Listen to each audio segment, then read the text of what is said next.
Uchunguzi wa haraka kuhusiana na madai ya ulaghai wa ardhi ya kampuni ya East African Portland ili wananchi walioathirika na ubomozi wa nyumba zao wapate haki.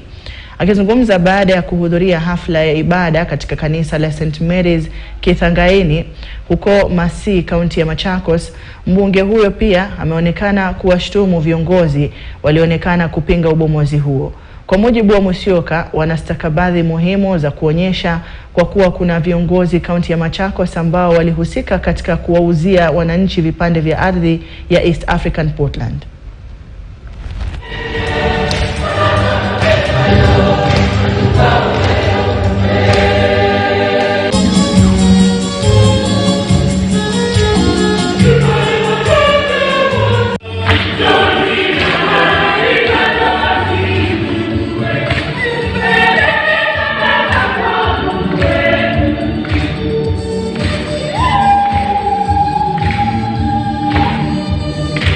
We are only calling for DCI to conduct the investigations.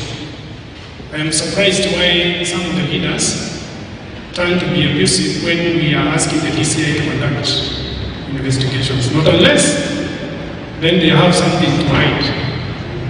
When I looked at some of their lips and even the way they are blinking their eyes, you could easily tell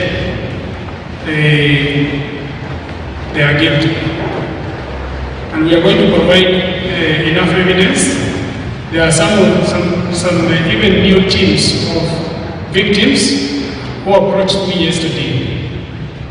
And these ones, they have already invaded private land, lots of acres, and we have even the names of some of the leaders who have been mentioned. And some of those leaders are the ones who were seen trying to defend themselves. Interestingly, they are